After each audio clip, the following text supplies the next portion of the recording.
Friends, welcome back to my channel right to know, जहां आपको मिलेंगे लॉ सब्जेक्ट्स के लिए ऑथेंटिक और कंसाइज नोट्स और सबसे important conceptual clarity. So let's go. आज का टॉपिक होगा रूल ऑफ लॉ। ये एक डॉक्ट्रिन है जो एवी डायसी, एक जूरिस्ट है, उन्होंने प्रपोज की थी, पॉपुलर की थी उसको। ठीक है, ये डॉक्ट्रिन बहुत इंपॉर्टेंट है क्योंकि ये एडमिनिस्ट्रेटिव लॉ का एक बेस बनाता है। ठीक है, तो सबसे पहले देखते हैं इसका इंट्रोडक्शन।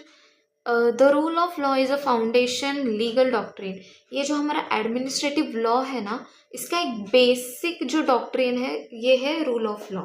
ठीक है, ये स्पेशली क्या बोलता है कि सबके ऊपर एक ही चीज होगी, वो है लॉ। ठीक है, किंग हो या फिर सिटीजन्स हो, कोई भी हो, सबसे सुप्रीम होने वाला है लॉ। ठीक है, it establishes all the citizens and government institutions. तो ये रूल, ये जो लॉ है वो सबको गवर्न करता है, सबके फंक्शंस बताता है, सबके राइट्स वगैरह बताता है। और अगर कहीं डिस्प्यूट भी हो जाती है तो सबको एक इक्वल नज़रिए से देखता है, ना कि ये देखेगा कि ये किंग है तो इसको ज़्यादा प्रायोरिटी दी जाएगी एंड ऑल। ठीक है, यहाँ पे पार्शलिटी नहीं करता, इक्वालिटी देता है सबके ऊपर। तो ये डॉक्ट्रिन एक्चुअली एडवर्ड कॉक करके एक जूरिस्ट था, उसने दी थी, बट इसको पॉपुलराइज करने का काम था एवी डायसी का। ठीक है, इन्होंने इस डॉक्ट्रिन को 3 हिस्सों में बांटा: supremacy of law, equality before the law and the predominance of the legal spirit. ये तीनों भी टर्म हम आगे इन डिटेल देखने वाले हैं। तो ये देखो, ओरिजिनेटिंग फ्रॉम द आइडिया कि king must be under God and law, सबसे ऊपर होने वाला है लॉ एंड गॉड। तो गॉड और लॉ के नीचे जो होगा वो सब लॉ से फॉर्मुलेट होगा, रेगुलेट होगा, वो किंग भी होगा। ठीक है, सब उसके नजरियों में सेम, इक्वल। Dicey's 3 pillars. तो सबसे पहले हमने देखा था सुप्रीमेसी ऑफ लॉ। ठीक है, सुप्रीमेसी ऑफ लॉ मतलब कि जो भी लॉ होने वाला है वो सबके ऊपर लगेगा। ठीक है, किंग, सारे सिटीजन्स, कोई भी वीआईपी होगा उसके ऊपर भी लगेगा।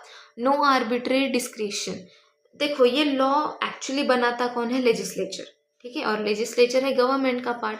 तो इवेंचुअली देखा जाए तो ये इंसान ही बना रहा है। ठीक है, बट इनमें कुछ लिमिटेशंस लगाई है। ये जो इंसान है, जो लॉ मेकर्स है, वो अपना डिस्क्रिशन नहीं लगा सकते, उनको हर एक लॉ के पीछे एक सॉलिड रीजनिंग देनी पड़ेगी जो होगी सिटीजन्स के वेलफेयर के लिए। ठीक है, तो legal breach required, a person can only be punished for a distinct breach of law.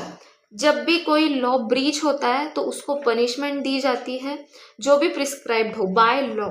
ठीक है, पनिशमेंट भी बाय लॉ ही होगी। सब कौन बता रहा है? लॉ। सुप्रीम कौन है? लॉ।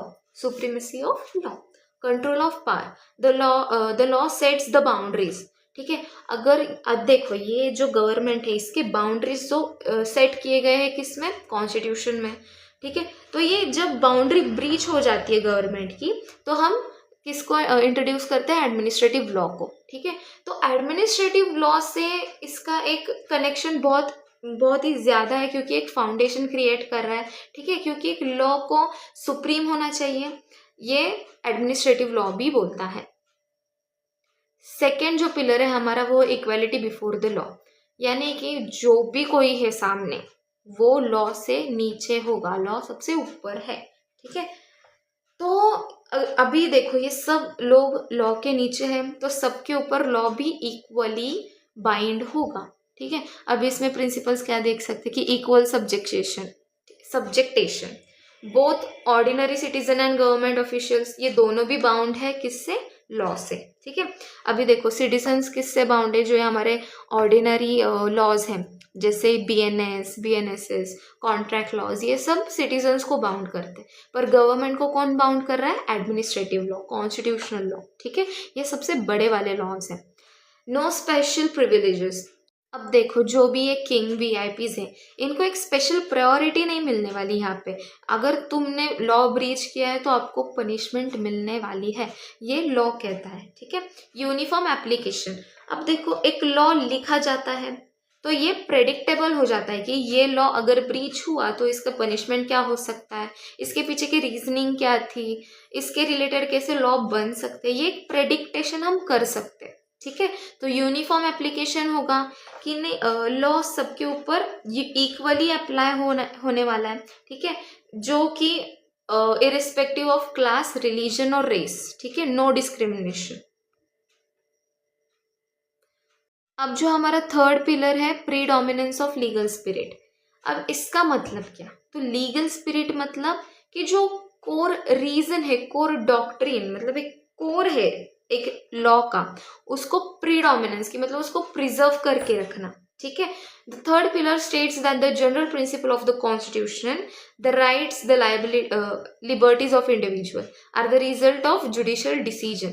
ठीक है, अभी देखो ये प्रिजर्व कैसे होगा, एक ही आंसर है, जुडिशियल रिव्यू। ठीक है, तो इसमें रोल ऑफ कोर्ट आ जाता है। जुडिशियल रिव्यू कौन देता है, ऑब्वियसली कोर्ट, हाई कोर्ट और सुप्रीम कोर्ट। तो अगर हमें लॉ का उसका एक कोर संभाल के रखना है, ठीक है, उसका बेसिक स्ट्रक्चर संभाल के रखना है, तो उसके लिए हमें जुडिशियल रिव्यू देना पड़ेगा। ठीक है, the constitution is not the source but the consequences of the rights of individual as defined and enforced by the courts. Judicial review, independence of judiciary, ये जुडिशियल रिव्यू वाला जो मैटर है ना, वो जुडिशरी का एक मेन फंक्शन है। इसमें कोई भी अदर जैसे कि लेजिस्लेटिव और एग्जीक्यूटिव इंटरवेन नहीं कर सकती, ये independency of judiciary. Common law basis, this reflects the British legal tradition. ये जो मेन कोर है ना हमारा लॉ का, वो ब्रिटिश लीगल ट्रेडिशन से आया था। ठीक है, तो उसमें क्या है कि जो कॉन्स्टिट्यूशन है उसका एम क्या है कि हमें सिटीजन्स के राइट्स को प्रिजर्व करना है। ठीक है, तो अगर गवर्नमेंट इसको ब्रीच करता है, ठीक है, तो इसको पनिशमेंट देने का काम कौन करेगा, कॉन्स्टिट्यूशन और एडमिनिस्ट्रेटिव लॉ। इसको लिबर्टी कहते हैं। ठीक है, जुडिशरी के पास वो लिबर्टी है। अब हम देखेंगे merits and demerits of this doctrine. तो हमने अब तक जैसे देखा है तो ये एक बेनिफिशियली दिख रहा है कि मतलब लॉ सबके ऊपर रूल करेगा। ठीक है, तो हम इन डिटेल देखते हैं कि एग्जैक्ट इसमें मेरिट्स और डिमेरिट्स क्या है। फर्स्ट मेरिट्स में आता है इक्वेलिटी, सबको अपना अपना हक मिलेगा, सब इक्वल है। ठीक है, लॉ के सामने। अकाउंटेबिलिटी, अब देखो जैसे कि हमने देखा कि लॉ सबसे ऊपर है, लॉ गवर्नमेंट को भी गवर्न करेगा, इंडिविजुअल को भी गवर्न करेगा। तो गवर्नमेंट को बाउंड कैसे करेगा लॉ, कि अकाउंटेबिलिटी रखो, सारे सिटीजन्स को पता चलना चाहिए कि आप क्या काम कर रहे हो।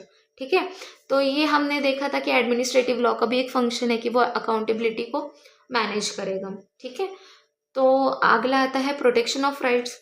एडमिनिस्ट्रेटिव लॉ भी सिटीजन्स के राइट्स को प्रोटेक्ट करता है। तो अगर कोई ब्रीच होता है राइट बाय गवर्नमेंट, तो उसको एनफोर्स करने का, उसको डैमेजेस क्लेम करने के लिए राइट कौन देता है, एडमिनिस्ट्रेटिव लॉ और कॉन्स्टिट्यूशनल लॉ। ठीक है, तो ये एक मेरिट हो गया। नहीं मतलब सिटीजन्स के पास बहुत सारे पावर आती है यहाँ पे। प्रिवेंट्स अब्यूज ऑफ पावर, अब जब सिटीजन्स को पता चलेगा कि अंदर क्या क्या चल रहा है गवर्नमेंट के, तो वो क्वेश्चनिंग करेगी। ठीक है, इसके वजह से गवर्नमेंट को भी डर लगेगा कि अगर हमने ऐसा कुछ स्टेप लिया तो वो क्वेश्चनेबल होगा या नहीं, प्रोसीडिंग्स होगी या नहीं। ठीक है, तो पावर का मिसयूज होने का चांसेस बहुत ज़्यादा कम हो जाता है गवर्नमेंट में। ठीक है, ये हो गए सारे मेरिट्स। अब डीमेरिट्स देखें। रिजिड एप्लीकेशन, अब हमने देखा था कि लॉ के मतलब लॉ सबसे ऊपर है, पर एक्चुअल में देखा जाए तो लॉ कौन लिखता है, लेजिस्लेचर। तो लेजिस्लेचर भी गवर्नमेंट का पार्ट है। तो यहाँ पे थोड़ा मुझे लगता है कि मिसयूज हो सकता है कि मतलब लॉ आर्बिट्री हो सकता है। हाँ मतलब उसके लिए सोल्यूशन है कि जुडिशियल रिव्यू हो, पर एक रिजिड एप्लीकेशन नहीं हो जाएगा इसका, मतलब बहुत लेंदी प्रोसेस नहीं। ठीक है, डिले इन जस्टिस, जैसे कि मैंने अभी बताया कि एक लेंदी प्रोसेस हो जाती है, तब तक बहुत सारी जिंदगियां बर्बाद हो जाती है। ठीक है, तो डिले इन जस्टिस हो जाता है इसमें। Unequal access, disparities in legal awareness और रिसोर्सेज, बहुत से लोगों को लॉ एक्चुअली क्या क्या है ना वो पता ही नहीं है। ठीक है, तो गवर्नमेंट का काम ये भी होना चाहिए कि सबको एक लीगल अपडेट देना, सबको मैंडेटरी करना चाहिए। तो ये एक डीमेरिट हो गया है। अगर लॉ किसी को पता ही नहीं होगा तो सुप्रीमेसी ऑफ लॉ को कैसे एक्सरसाइज करेंगे ये लोग? Subjectivity in interpretation, judicial biases में अफेक्ट, ठीक है। अब यहाँ पे देखो, जुडिशियल बायस, जो हमारा जुडिशियल रिव्यू है वहाँ पे बायसनेस हो सकती है, ठीक है। क्योंकि देखो लॉ को मैनिपुलेट करना बहुत ईजी है, क्योंकि उसके ऊपर है ना ऐसे स्पेसिफिकली एक सच्चा मन वाला आदमी तो नहीं है, ठीक है। तो ये एक कंट्रोवर्शियल पार्ट है, बट देखा जाए इन रियलिटी तो ये सारे डेमेरिट्स एक्चुअल में एग्जिस्ट करते हैं। नाउ द केस लॉज, ये 3 केस लॉज यार रट लो भाई, ये बहुत सारे इंपॉर्टेंट केस लॉज है। इस सब्जेक्ट में बहुत सारे जो केस लॉज है ना वो बहुत इंपॉर्टेंट है, ठीक है। ये आपको है ना एक हर जो डॉक्ट्रिन्स है, जो भी टॉपिक निकलेंगे ना जब आप लॉ पढ़ते हो, इसमें ये बहुत बार आता है। सबसे पहले Kesavananda Bharati versus state of Kerala, इसमें रूल ऑफ लॉ को अपहेल्ड किया था by stating basic structure doctrine. Basic structure doctrine जो कॉन्स्टिट्यूशन का कोर है, जिसमें जुडिशियल रिव्यू वगैरह वगैरह आता है। तो जो ये रूल ऑफ लॉ वाला डॉक्ट्रिन है ना, उसको भी बेसिक स्ट्रक्चर डॉक्ट्रिन में डाल दिया था, ठीक है, केशवानंद भारती के केस में। इंदिरा नेहरू गांधी वर्सेस राजनारायण, ये एक एग्जाम्पल हम ले सकते हैं कि इंदिरा गांधी ने माल प्रैक्टिसेस की थी वोटिंग के टाइम, ठीक है, इलेक्शन के टाइम, तो उनको गिल्टी ठहराया गया था, ठीक है। तो ये जो उनका गवर्नमेंटल जो काम था, तो उसको स्क्रूटिनी करके जो राजनारायण ने उनके ऊपर केस डाला था, तो वो केस डालने का राइट भी उनको किसने दिया? एडमिनिस्ट्रेटिव लॉ को, क्योंकि एडमिनिस्ट्रेटिव लॉ बोलता है कि आप गवर्नमेंट को क्वेश्चन कर सकते हो, ठीक है। तो Maneka Gandhi versus union of India 1978, इस केस में आर्टिकल 21 में है ना ऐसा बोला गया था कि जो भी लॉ बनाओगे ना तुम, तो उसके पीछे fairness, reasonableness and non arbitrariness. Arbitrary मतलब कि कुछ भी अलग ही रीजन देके, कुछ रीजन है ही नहीं उसके पीछे, ऐसे ही लिख दिया है बस, ठीक है। तो ऐसे जो स्टैंडर्ड्स है ना, fairness, reasonableness and non arbitrariness, ये सब प्रेजेंट होंगे तभी उस लॉ को हम वैलिड मानेंगे, ठीक है। Thank you so much for watching this video. Please do like, comment, share, और अगर मेरे वीडियोस आपको पसंद आ रहे हैं तो प्लीज़ डू सब्सक्राइब। जल्दी मिलेंगे अगले वीडियो में, तब तक के लिए बाय बाय। और please do check my new playlist about administrative law, the link is description below.